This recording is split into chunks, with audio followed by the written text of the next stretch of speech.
Believe it or not, being laid off was the best thing to ever happen to me financially. And in this video, I'll tell you why. Now, getting laid off might sound like the worst case scenario, and honestly, at the time, it felt like it. I can count on both hands the number of times I've cried since my late teens, and that day was one of them. But in hindsight, it was the moment that changed my financial life for the better. So today, I'm going to share the story of how getting laid off led me to some of the biggest financial lessons that I've learned. Whether you're worried about layoffs, recently went through one, or just thinking about your next move, this video is for you. So here's what happened. This was post-pandemic. The job market was crazy. Lots of people were working remotely, and there were tons of articles about things like people secretly working 2 jobs, quiet quitting, job hopping, the whole deal.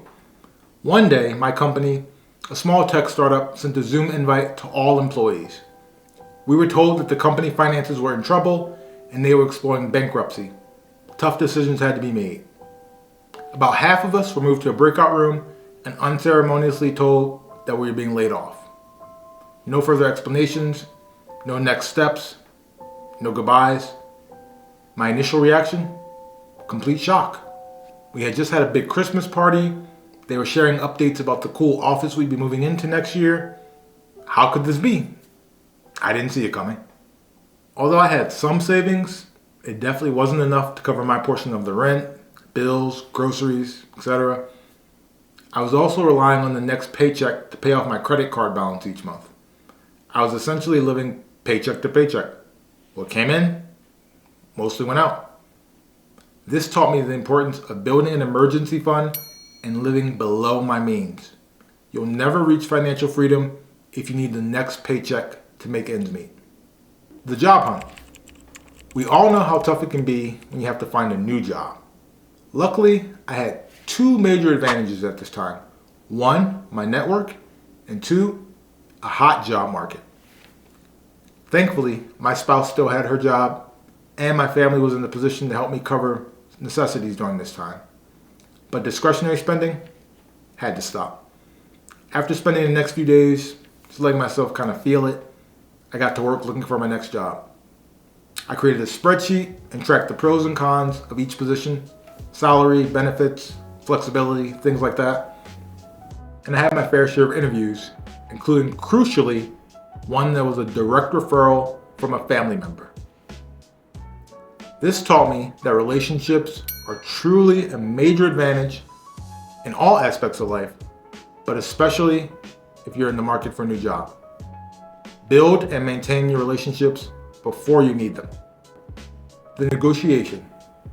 In the final stages of my job search, I was interviewing with 2 companies, both with great opportunities, and I had just received an offer from one of them. Having multiple options meant that I had the biggest advantage you can have: leverage. I told them how interested I was and that I was deep in the process with another firm. If they would raise their offer to a certain number, I would end talks with the competing job and say yes. And they agreed. I knew my worth, and just like that, my lowest career moment had turned into a 40% raise in less than 2 months. Lessons learned. So, what did getting laid off teach me? Lesson 1, don't wait for a crisis to build your emergency fund. Unless you have high interest consumer debt, having easily accessible savings should be your number 1 financial priority. I was able to partially breathe for a couple of months because I had some savings, but it wasn't nearly enough. I was also fortunate enough to get some family help, but I never wanted to be in that position again. Bare minimum, aim for $500 to $1,000. Then gradually try to increase to anywhere from 3 to 6 months of expenses, depending on your own personal circumstances. Do you have dependents? How quickly could you realistically get another similar paying job? A lot of financial advice says 6 to 12 months, but having that much cash set aside just isn't realistic for most people.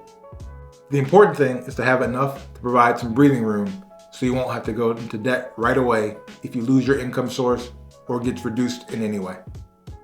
Here's a tip. Automate your savings. Even if it's just a small amount each paycheck, it will add up over time. Consider using a high-yield savings account at a bank separate from your primary spending account. Adding some friction will ease the temptation of accessing those funds for discretionary purposes. Lesson 2, your network is your safety net. Your resume might get you in the door, but your network opens doors you didn't even know existed. Keep in touch with old coworkers, talk to your family and friends about what's going on in your work life, and ask them about theirs. Comment on people's posts, say happy birthday, congratulations. Tiny gestures go a long way, but be genuine. Lesson 3, know your worth and don't be afraid to ask for it. Research the compensation and benefits for roles that are similar to yours annually using job review sites or through conversations with peers. If you want a raise, have data and accomplishments to back up your ask. The word no is just that, a word. It can't hurt you. But if you don't get what you want, find out what it'll take to get it, and then make a plan and go achieve it. Also, remember, loyalty isn't always rewarded. Oftentimes, the best way to get a raise is to switch jobs. But if you have to do so, try to have leverage. And here's a bonus lesson. Getting laid off is not a reflection of your worth. Remember, it's not personal, so don't internalize it. Frame it as a turning point in your career, not a failure. So, in conclusion, if you've been laid off or you're worried about it happening, I hope this helped shift your perspective a little bit and provided some actionable steps so you can be prepared. Sometimes the worst things that happen to us can be the most beneficial in the long run. If you enjoyed this video, please hit like, subscribe, and drop a comment. I'd love to hear about any career or financial setbacks you've encountered and the lessons you learned from them. I'll see you in the next one.